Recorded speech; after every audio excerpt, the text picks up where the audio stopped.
Un fuerte aplaudiment per Javi Lechón. Muy bien, buenas noches a todos. El cuento que voy a explicar esta noche es algo que surgió durante el taller con Numancia. Es un cuento que tengo especial cariño y que pienso que es una noche adecuada para compartirlo con vosotros. Tiene el curioso nombre de la quiescencia y la alquimia. A ver qué os parece. En fin, Pablito era un niño de 7 años que vivía con su madre en una casita en el bosque. Su padre se fue años atrás a la ciudad a comprar tabaco y ya nunca volvió. Yo no sé qué pasa con el tabaco, porque mucha gente, incluso los asmáticos o los que nunca han fumado, se van a comprar y ya no regresan. No sé, alguien debería estudiarlo, en fin. Pero bueno, Pablito no tenía vecinos porque vivía en el bosque. No tenía vecinos de su edad con los que jugar. Pero no penséis que se aburría o que se pasaba el día encerrado en casa, no, no. Él salía al bosque, correteaba entre los árboles, saltaba las piedras, trepaba los árboles. Es más, tenía incluso una amiga muy especial, una ardilla, la que llamaba Albi, con la que hablaba algunas noches y le llevaba amiguitas de pan. Pablito era tan inquieto que tenía un grave problema. De tanto correr arriba y abajo, siempre se le secaba la boca. Y además, el corazón se le aceleraba tanto, que a veces tenía que sentarse porque se mareaba y se desmayaba. Su madre, preocupada, en más de una ocasión le llevó al médico a ver qué es lo que le sucedía a su hijo, porque no es normal que un niño tan pequeño vaya por ahí desmayándose y con baba seca en la comisura de los labios. En fin. Pero bueno, el médico dijo que no era nada grave, que estas cosas ocurren. Lo que le ocurría a Pablito es que tenía la tensión un poco baja. Pero bueno, que eso no hacía falta ni medicarse, con que tomara algo de chocolate, cualquier cosa con azúcar y que si se mareaba, se sentase, pues se le pasaba. Y bueno, lo de la boca seca era cuestión de que bebiera agua y ya está, tampoco hay ningún drama, ¿sabes? Total, que su madre pues, se encargaba de eso, de que siempre de que Pablito saliera de casa, pues saliera con una botellita de agua en el bolsillo y un paquetito con azúcar, por si le daba una bajada de tensión. A Pablito le pasaban cosas muy curiosas, porque como siempre iba con su botellita y su paquetito de azúcar en el bolsillo, a veces iba por la calle tal que así, y los hombres al verlo, así su bultado paquete, se lo quedaban mirando diciendo, no veas con el niño, ¿no? Tan pequeño ya va contento. Las mujeres mayores y algunas niñas repipis de su clase se lo miraban, se sonrojaban y salían corriendo. Otras niñas de su clase, sin embargo, se lo miraban y les sonreían. Supongo. Un día, Pablito estaba esperando el autobús que tenía que llevarlo hasta su casa en el bosque, cuando vio que en la parada había un cartel en el que un vaso de cristal había 3 cubitos enormes que flotaban en un líquido marrón. El vaso tenía unas burbujitas alrededor que daban un aspecto de ser muy refrescante aquella bebida.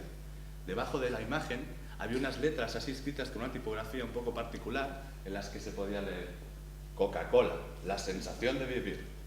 Pablito se quedó impactado por aquel cartel y estuvo 10 minutos mirándolo hasta que por fin vino un autobús que lo llevó a casa. Cuando llegó a casa, resulta que estaba lloviendo, un día tal como hoy, así, que llovía. Y entonces no pudo salir a jugar al bosque con sus amigos imaginarios y se puso a jugar al balón en el pasillo de casa. Con tan mala fortuna que jugando con la pelota, la chutó y fue a impactar contra una figurita de porcelana que había recibido. Su madre no se enfadó demasiado porque la figurita era fea de cojones y además era un antiguo regalo de su suegra, por lo que tampoco le dio demasiada importancia, pero claro, tenía que ejercer como madre. Así que le pegó una bronca y le dijo, a ver, Pablito, por favor, siéntate en el sofá a ver la tele y déjame tranquilo un rato. Pablito, que era tan nervioso, pues no le gustaba especialmente ver la tele porque se aburría, le parecía todo como muy tonto, ¿no? Que fuéramos más tontos. Y encima coincidió que al encender la tele todo eran anuncios. Joder, se me pasa igual, poner la tele, anuncios, cambiar de canal, anuncios. Y bueno, así se entretenía Pablito, con el mando a distancia, cambiando de canal. Y aquello que cambiando de canal, vio un anuncio que volvió a impactar. ¿Os imagináis que salía en el anuncio? Coca-Cola, muy bien.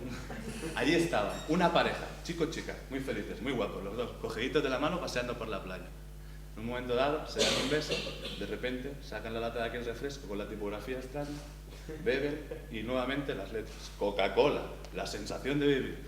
Pablito ya definitivamente se quedó impactado. Mamá, cómprame Coca-Cola. Pablito, déjame, no, te has portado muy mal y no quiero que veas Coca-Cola. Mamá, por favor, cómprame Coca-Cola. Que no, Pablito, con lo nervioso que eres, te alterarías más con la cafeína y yo me pondría de los nervios. No, Pablito, no. Joder, mamá, qué mala eres. Bueno, en fin, que Pablito se quedó sin Coca-Cola. Esta noche Pablito se fue a dormir pensando en aquello de la Coca-Cola. Caray, la sensación de vivir, esto tiene que ser la bomba. Es refrescante, es buenísimo. Al día siguiente se despertó tarde. Su madre ya no estaba. Como era madre soltera y la hipoteca apretaba, pues los sábados eran día de trabajo. Así que Pablito fue a la cocina y vio una nota encima de la mesa en la que decía: Pablito, cómete estos crispies y después, si vas a jugar al bosque, no te manches con el bar. Así que Pablito se puso a desayunar sus crispies, todo tranquilo, y cuando acabó pensó que no, hoy le gustaría subir al desván a jugar. A veces Pablito subía al desván, donde su madre guardaba el mogollón de trastos de todo tipo. Aquel día apartó una caja enorme de cartón y descubrió un cofre antiguo. Rápidamente Pablito se imaginó que era un conquistador, un pirata. Abrió el cofre, era un cofre antiguo de su abuelo que su madre guardaba. En él había fotos en blanco y negro de personas que él no conocía, no sabía quiénes eran. Había un montón de libros, de revistas, así que abrió aquellas revistas y se puso a leer. Pablito sabía leer un poquito, pero es que resulta que aquellas revistas, aquellas libretas, tenían las páginas amarillentas y aquel olor a papel viejo, y apenas entendía lo que ponía.